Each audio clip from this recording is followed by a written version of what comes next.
Most of the world, the political left in particular, was blindsided by the results of the 2016 election. To say that some are having a hard time coming to terms with the words President Trump and what the next 4 to 8 years will bring would be an understatement. Those who told you that a Trump presidency was impossible were quick to remix their pre-election narratives, bringing the Donald as something of a Hitler 2.0 and attempting to position themselves as leaders of a new resistance. Self-reflection still seems to be off the table. On the other end of the spectrum, you have those who took Trump's promises at face value and who actually believe he will make America great again, proclaiming the dawn of a new age of conservatism as the stock market rose to record highs before he actually took office. Let's just cut to the chase. Is Trump going to usher in a new era of prosperity and innovation, or is he going to be the one standing in the center ring when the circus tent comes down? Remember, some voted for Trump as a political Molotov cocktail. Trump is a businessman, you say. He's going to make things happen. Cut taxes, cut regulation, invest $1 trillion in infrastructure, including a ginormous wall, punish companies that move factories overseas, rebuild the military, restore relations with Russia, start a trade war with China, and a new arms race would create jobs. There's a lot to unpack there, and those debates are worth having. However, much of this hinges on a variable that Trump doesn't control: the Federal Reserve. The Federal Reserve has held interest rates at near zero for close to a decade. They also engaged in quantitative easing from 2009 to 2014, accumulating $4.5 trillion worth of mortgage-backed securities and treasury notes. This inflated stock and bond market bubbles of historic proportions. When a friendly face is in the White House, crashes are typically attributed to a war, terrorist attack, or some other external variable. The Trump presidency, however, is an excuse in and of itself. Word is the Fed is leaning towards increasing interest rates aggressively in 2017 and may engage in anti-inflationary measures to offset Trump's infrastructure stimulus plans. That means that the flow of money and credit is about to be tightened. It also means the Fed is setting itself up for a showdown. If Trump plays by the rules, he'll have to wait till 2018 to replace Janet Yellen. A lot can happen within that time frame. Trump's personality is a wild card. He's impulsive, he fights dirty, fights to win. If Trump goes to war with the Federal Reserve, this could get out of hand in ways that most can't even imagine, especially when geopolitics are factored in. As a result, the US dollar's position as a world reserve currency is going to be in play. Add to that backdrop a little social unrest on the domestic front. If recent history serves as any indicator, we can count on seeing some kind of racially charged flashpoint involving the police during the Trump administration, probably before 2017 is over. It's also fairly safe to say that some of these protests will turn violent and destructive. The trend has been towards escalation. Having Trump in charge will take this to a new level. Trump ran on a platform of law and order and support for the police, which piggybacked on the perception that Obama was undermining law enforcement during his term. Just the belief that Trump has their back is going to influence police response.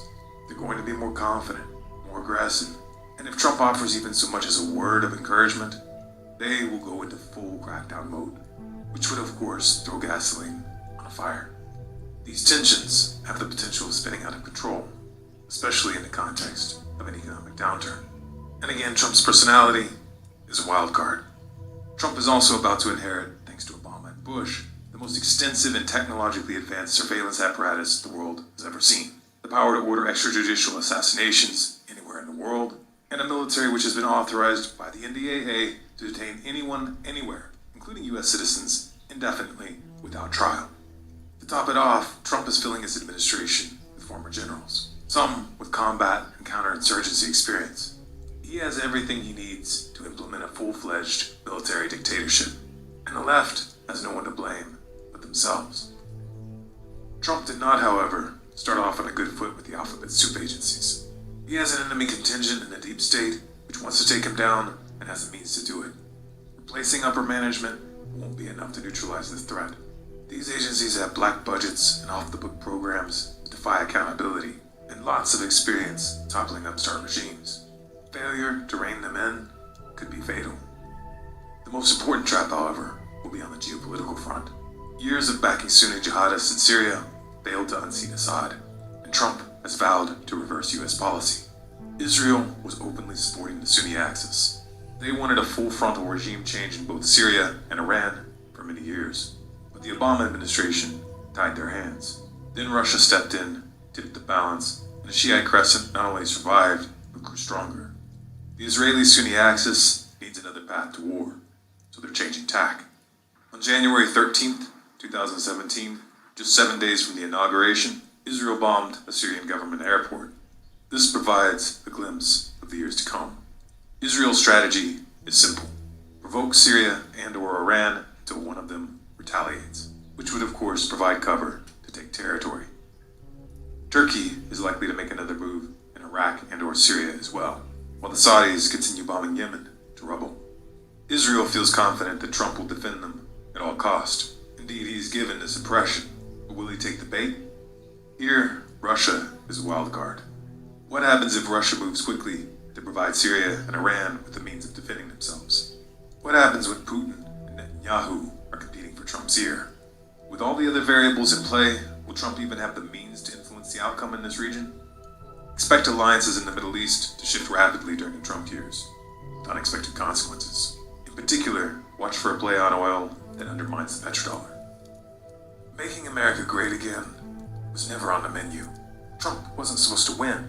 He was supposed to be the decoy. This was reality television does politics, literally. The Democrats thought he was so bad he would take attention off of Hillary's baggage. So the Clinton campaign pulled strings with their friends in the media to help him in the primaries. We know this thanks to the John Podesta email leaks.